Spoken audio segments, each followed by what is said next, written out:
Isn't it amazing that we can go to church in all these different places, and it turns out that we all want everything but God. When you listen to people's prayers, pray for miracles, pray for healings, pray for him to move, pray to get this, pray for this to happen, pray for that to happen, pray for Jesus to return, pray to do this, pray for everything except for him. Except for the very thing that God gave us access to through Jesus.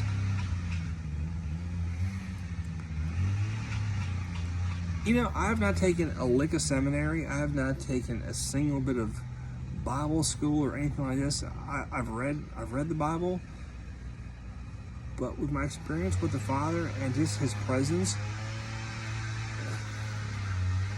he's all that I want. I hear testimonies about people wanting to go to heaven. I've heard testimonies from people who have been to heaven through visions, who have experienced visions of heaven, who have claimed to have been to heaven and so forth. And that's awesome. And they talk about their experiences in there. And I'm reading their experiences, and not a single time have I ever seen his presence being the focal point. Ever. It's always about people that they've met, things that they've seen.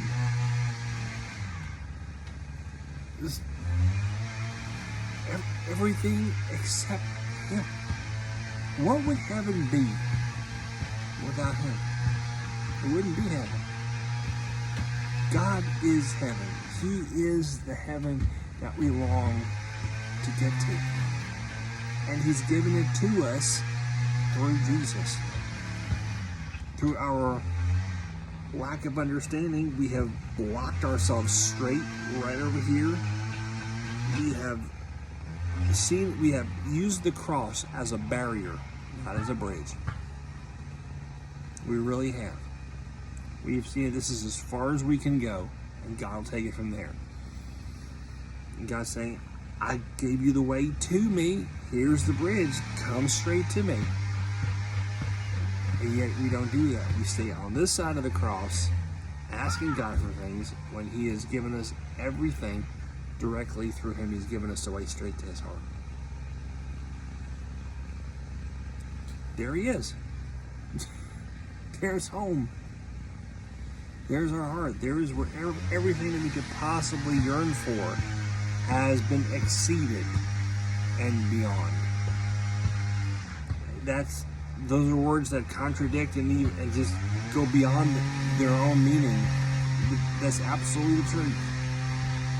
Because everything that we believe that we want, God knows more so, and he gives us the way straight to it. We just have to walk to him. We have to voluntarily walk to him. He doesn't force us to do it. He's not a dictator. He's a loving Papa who wants us to come home, who's there waiting for us with open arms. We've just stopped and thought that we can access it.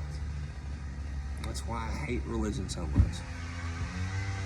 I don't hate churches, but the majority of churches have people who are controlling them who are not teaching that.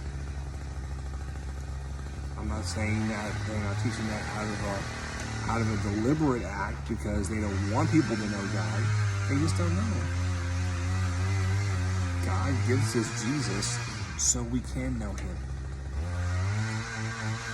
So now we don't have to just come to our own conclusions about God when we read the Bible. We can just read the Bible and know that we've experienced him, and now the Bible is an affirmation.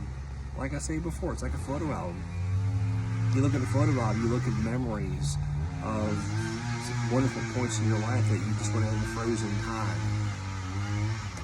And the Bible is really a spiritual photo album. When we look at events which happen, we can see ourselves in him, see the way God sees us through our experiences in him. We can read the Bible through his eyes and see his heart.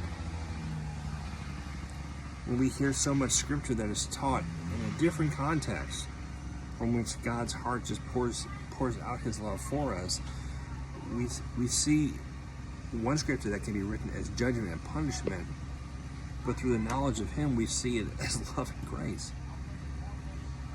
We can see that multiple times in there. But that only comes through experience. The parent wants the child to experience him. God is the Father who is separated from his children at the time that we committed the first sin. But he wanted us home, and he gave himself through his Son, Jesus Christ, to bring us home. So now that we can come home and celebrate and love in the arms of our Heavenly Father. Isn't that wonderful? God bless y'all. I'll talk to you soon.